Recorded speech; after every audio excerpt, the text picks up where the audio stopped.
רמי, איך זה יכול להיות שכבר שנתיים אני משלם רק 10,000 שקל מתוך 800,000 שקל שלקחתי לרכישת דירה?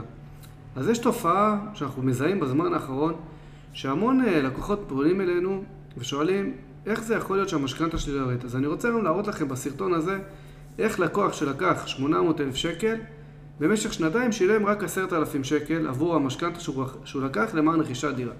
אז בואו ותשימו לב מה קרה פה.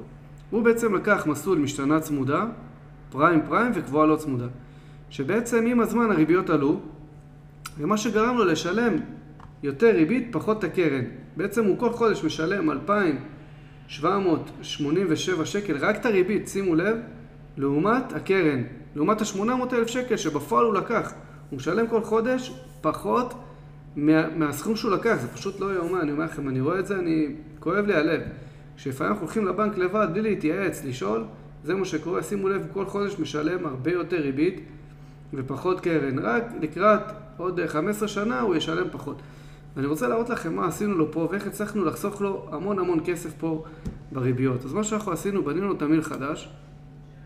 אמרנו לו בוא תחזיר עוד 1,000 שקלים בחודש, ושינינו את המסלולים. שמנו לו בעצם משתנה לא צמודה ומשתנה לא צמודה, קבועה לא צמודה. שמנו לו את רוב המסלולים לא צמודה למדד מחירים לצרכן, על מנת שהוא יחזיר קודם כל יותר קרן, פחות ריבית. ואתם יכולים לראות פה שאצלנו כבר מתחיל להחזיר את הקרן יותר מהריבית. לאט לאט אתם יכולים לראות פה שזה הולך ומתאזן.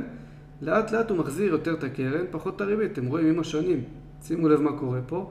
עם השנים הוא מחזיר יותר קרן, פחות ריבית. אתם רואים לעומת המשכנתא הקיימת שלו, שימו לב, יותר ריבית, פחות קרן. זה מה שקורה בדרך כלל שאנחנו הולכים לוועד הבנק, והבנקר אומר לנו, כן, בוא ניתן לך ריביות טובות, ולפני שנתיים באמת הפריים היה פה מאוד נמוך, ורק לא התקנו אותו, שכחו להתקשר להגיד לו שהפריים עלה, וזה מה שאנחנו רואים פה עכשיו בסימולטור שאנחנו עובדים איתו.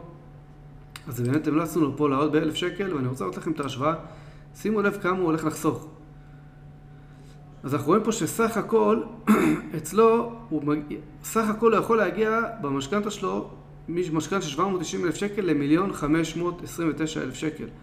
שימו לב כמה ריבית והצמדה, אתם רואים פה 739,000 שקל ריבית והצמדה, לעומת אצלנו במסלולים החדשים שבנינו לו רק 384,000 שקל. שימו לב להפרש, פשוט מדהים חברים. אז שנייה אחת לפני שאתם הולכים לבנק לקחת משכנתא חדשה, בואו, תגיעו למומחים שלנו, בואו תתייעצו עם חברי בית היועצים, יש לנו צוות שיעזור וימליץ לכם. כמובן הפגישה היא ללא עלות, בואו תגיעו, תתרשמו, תראו מה שאנחנו יכולים להציע לכם, ואני ממליץ לכם לא ללכת לבד לבנק, תשמעו, תקבלו עצה ותחליטו מה לעשות. אז תודה רבה ובהצלחה.